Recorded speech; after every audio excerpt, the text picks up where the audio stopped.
Good morning, everybody, and thank you for joining today's webinar. If you could remain muted during the session, as it is being recorded, and as normal, it will then be hosted on our webinar library, either through the training pages, or you can now access the webinars directly through the support portal as well. If you do have any questions, there is a chat on the meeting, so if you want to pop any questions in the chat, I'll answer those as they come up in the chat there for you. And we will send a copy of the recording and the slideshow, just so that you've got a bit of backup there if you need it. So today we're going to be having a look at some of the updates that we've made to our support portal and also to the online help centre, where you can get all the information around the processes and procedures for Surgery Connect. So we're going to be looking at the new support portal landing page.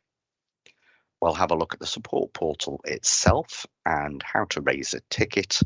And then finally, I'll show you the new service status updates in the help centre. Rather than going through a slide presentation, I'm actually going to be using our training database today. So obviously all the information on the training database is fictitious, but I'll be able to show you the various screens then as we go through. So I'm just going to close this presentation here and open up a new Google web browser, which is what I do each morning. I've actually already logged in here on our single sign-on page. So remember, as a supervisor, when you log in via the website, these are the 9 boxes that you will have available. I'm actually going to open up the user console, as that's what you would normally do each morning. And if you had any issues and want to access the support portal, or indeed the new landing page now, which will also give you access to the training materials, you can do that using the menu just up at the top, or you could go directly through the single sign-on using the support portal application here to go directly in. I'm going to use the menu here, though, at the top of the user console. So just clicking on the menu next to your initials in the top right-hand corner will give you shortcuts to the other consoles you have access to. And I'm going to open the support portal directly from the user console here. That will then take you to our new landing page.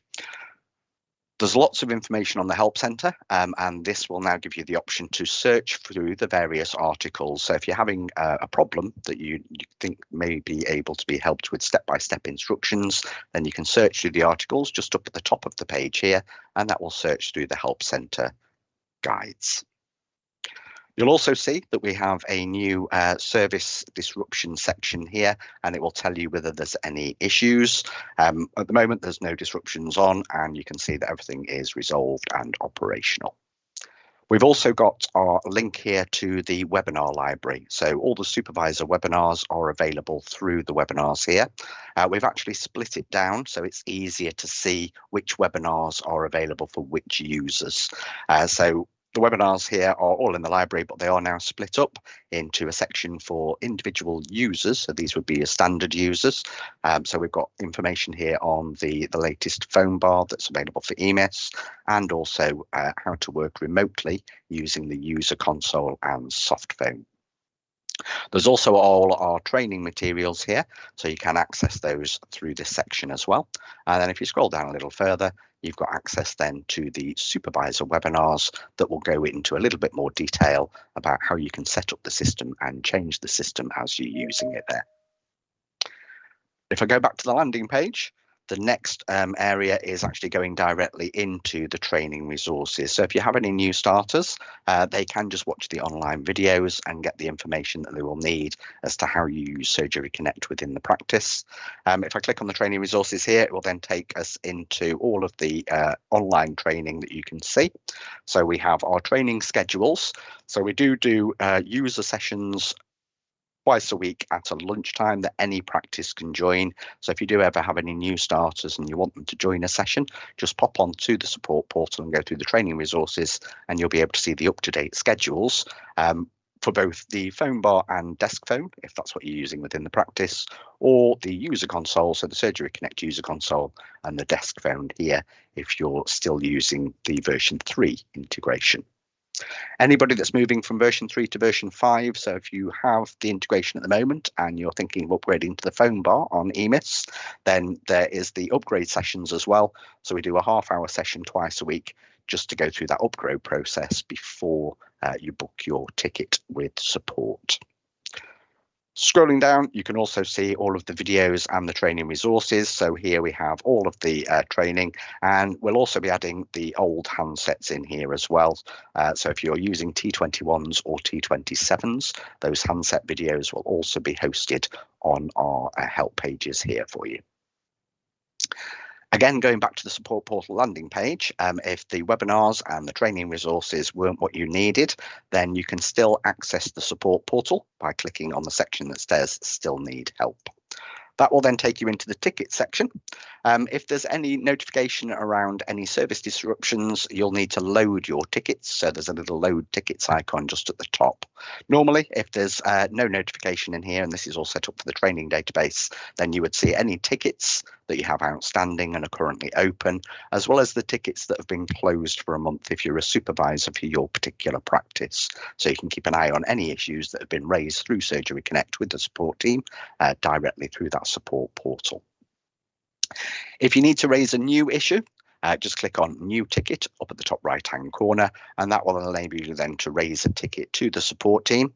Try and make your subject as descriptive as you can, but fairly brief. Whereas in the description, if you can put as much information in this field as you possibly can, and if it's things like call quality issues, if you can put the call reference, which can be found on the user console, into the description there, then the support team will be able to look into any issues as quickly as possible for you.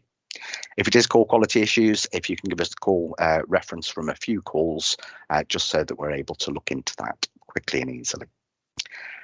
If you're having any error messages and you're not sure what to do, obviously you can still ring the support team on their contact number, but if you're raising a ticket, you can also add an attachment, so you can do a screenshot of any issues or problems and then attach that to the ticket so that the support team can see what the problem is. And then once you've added all the details, if you submit the ticket, it will then show in your list of tickets there, and any updates will come from the support team through the support portal, so you can log in and check what's happening with your particular query there.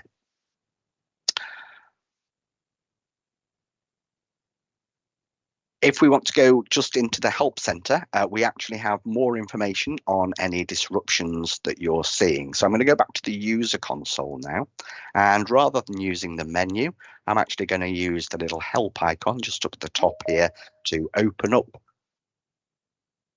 the help center. So we can see here that we've got the help center with the guides.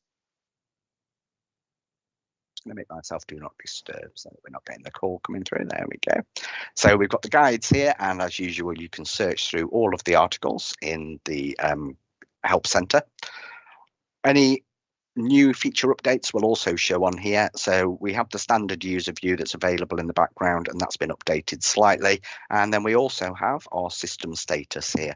Now, at the moment, it's telling us that all systems are operational. If you click onto the status box here in the help center, it will actually give you a little bit more detail. So again, it's telling me that all the systems currently are operational, and then it will break it down for the last 30 days. So you've got the core phone system, which is our servers and making sure all the calls are getting through to you. You've got the clinical integration software, and if we're having any issues with that, that will be notified on here. Live phone calls, as well as the reports section here. If you scroll down, you can see any past incidents down at the bottom here. So if there was any incidents reported on that day, it would then give you the details of the incident and how long that took to actually be resolved. And you can also scroll through the various days here. So you've got your 30-day history, which will be a rolling 30 days. And if you go over each of the little lines, that is an individual day. So you can see if there was any outage on that particular day there. So very easy now to see the service status directly through the help center here, just on the right hand side. Just going to close that down. So we've had a look there at the support portal and how to raise a ticket. We've also had a look at the help center.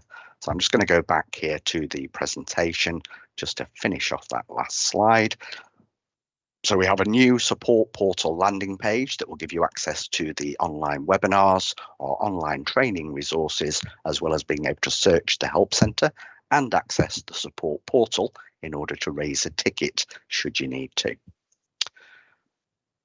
We've had a look at the support portal page and how you can see your tickets, and we've had a look there at raising a ticket on the support portal. Remember to be as descriptive as you possibly can in the description and give the support team as much information as you can in that initial report. We've also had a look at the new service status there through the Help Centre.